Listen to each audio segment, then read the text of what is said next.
இன்றைக்கி நான் ரெடி பண்ண போகிறது வெள்ளை குருமா. அது எப்படி ரெடி பண்ணுறதுன்னு பார்க்கலாம். இப்போ ஃபஸ்ட்டு ஒரு அரை ஸ்பூன் எண்ணெய் எடுத்துருக்கேன். இப்போ தேவையான அளவு பச்சை மிளகாய் எடுத்திருக்கேன். காய் எவ்வளோ எடுக்கிறோமோ அந்த அளவுக்கு காரத்துக்கு ஏற்றாப்புல பச்சை மிளகாய் எடுத்துக்கோங்க. பச்சை மிளகாயை தனியாக வதக்கி எடுத்துக்கலாம், கலர் மாறிடக்கூடாது. இப்போ ஒரு தேங்காயை துருவி வச்சுருக்கேன், ஒரு தேங்காய் எடுத்திருக்கேன். அதையும் நல்லா வறுத்து எடுத்துடலாம் வெறும் பாத்திரத்தில். இப்போ அதுக்கு அடுத்ததாக 3 ஸ்பூன் பொட்டுக்கடலை எடுத்திருக்கேன். இதையும் சேர்த்து வறுத்தரலாம். சேர்த்து வறுத்ததுக்கப்புறம் 10 முந்திரி பருப்பு எடுத்திருக்கேன். இது எல்லாமே ஒன்றா வறுக்கலாம், 1 பை 1 வறுத்துருங்க.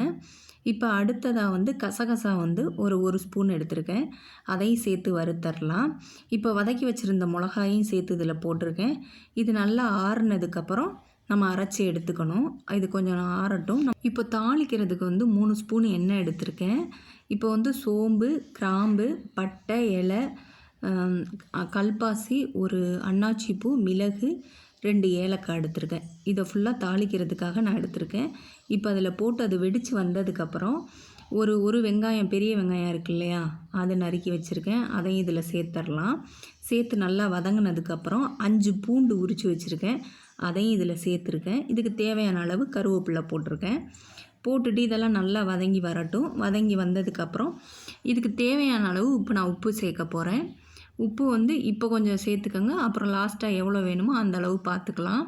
இப்போ அந்த உப்பு சேர்த்தும் இதை நல்லா வதக்கிடலாம். வதக்கிட்டு பழுத்த தக்காளியாக 2 தக்காளி எடுத்திருக்கேன். அதையும் சேர்த்து இதில் நல்லா வதக்கிடலாம். இது எல்லாம் வதங்கினதுக்கப்புறம் நம்ம என்னென்ன காய் போட போகிறோமோ அந்த இதை நான் இப்போ பண்ண போகிறேன்.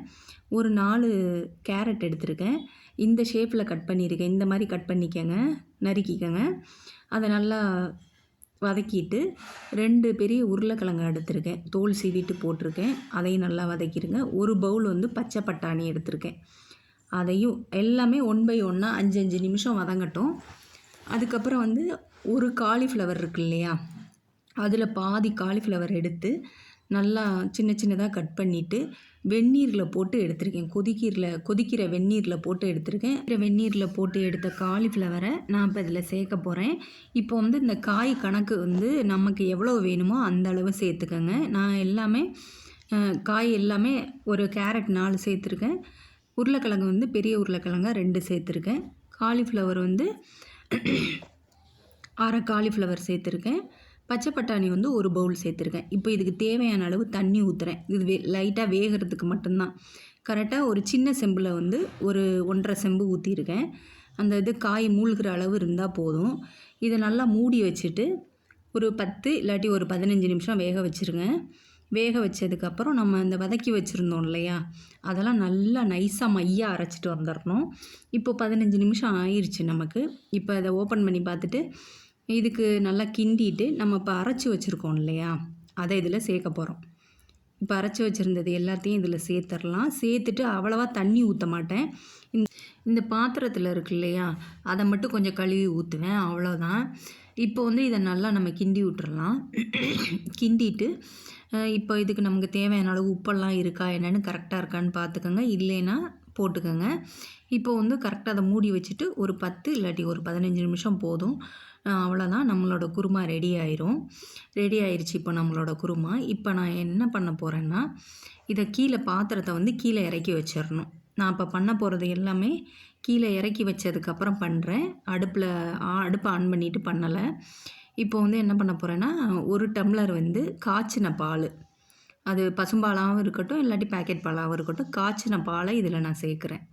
சேர்த்துட்டு நல்லா கிண்டி விட்ருங்க. இது வேணும்னா யூஸ் பண்ணிக்கோங்க. ஏன்னா அந்த குருமா நல்லாயிருக்கும், கலராகவும் இருக்கும், டேஸ்ட்டாகவும் இருக்கும். இதுக்கு தேவையான அளவு கொத்தமல்லி போட்டிருக்கேன்.